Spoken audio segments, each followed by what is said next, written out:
नमस्कार बच्चों, आज हम आप लोग को बताएंगे कि जल में घुलनशील विटामिन्स। जल में घुलनशील विटामिन्स विटामिन बी कॉम्प्लेक्स आते हैं और विटामिन सी आते हैं। विटामिन बी कॉम्प्लेक्स में हम आपको सबसे पहले बताएंगे विटामिन बी1।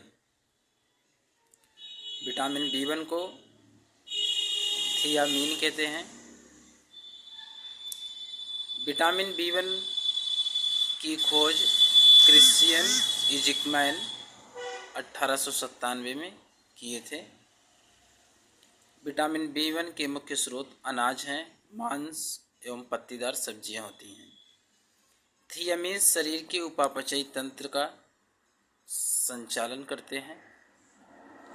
विटामिन बी1 की कमी से बेरी-बेरी पॉलीन्यूराइटिस नामक रोग होता है।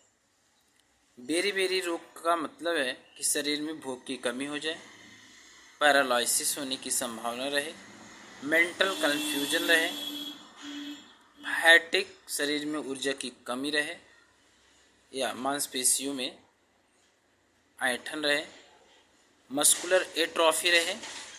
मस्कुलर एट्रोफी भी मांसपेशियों में ऐंठन या ऊर्जा की कमी में आता है। विटामिन बी2 को राइबोफ्लेविन के नाम से जानते हैं।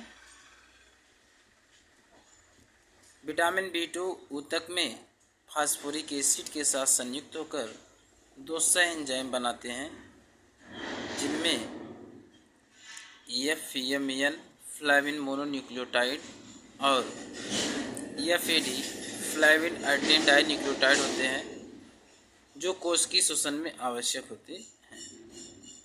एफएमएन और एफएडी कोश की श्वसन में उपयोग होकर के एटीपी ऊर्जा में निर्माण में सहायक होते हैं। विटामिन बी2 के मुख्य स्रोत चीज़, एग्स, ईस्ट, लीवर इत्यादि होते हैं। विटामिन बी2 की कमी से डर्मेटाइटिस, सोर माउथ, अल्सरेशन एंड किलोसिस, जिसको बोलते हैं inflammation and cracking at corners of mouth, मतलब स्वेलिंग आ जाना या स्किन का कुछ भाग फटे रहना, जिसको बोलते हैं cracking at corners of mouth, cheilosis, तो विटामिन बी2 की कमी से होता है। आगे हम आपको एक नेक्स्ट विटामिन बी3 के बारे में बताएंगे। विटामिन बी3 को नियासिन निकोटिनिक एसिड के नाम से जानते हैं।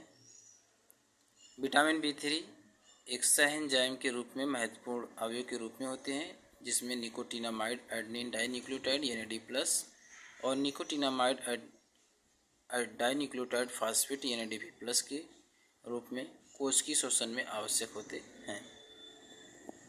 विटामिन बी3 को पेलाग्रा प्रिवेंटिव विटामिन भी कहते हैं। नियासिन का संश्लेषण शरीर में ट्रिप्टोफैन अमीनो अम्ल से होता है। विटामिन बी3 की कमी से पेलाग्रा का रोग मानव में और black tongue disease in dog में होता है। पेलाग्रा का लक्षण swollen lips, thick pigmented skin of hands और लेग्स और इरिटेबिलिटी के लक्षण के रूप में होते हैं। धन्यवाद बच्चों, आप जल में घुलनशील के कुछ विटामिन का अध्ययन करें।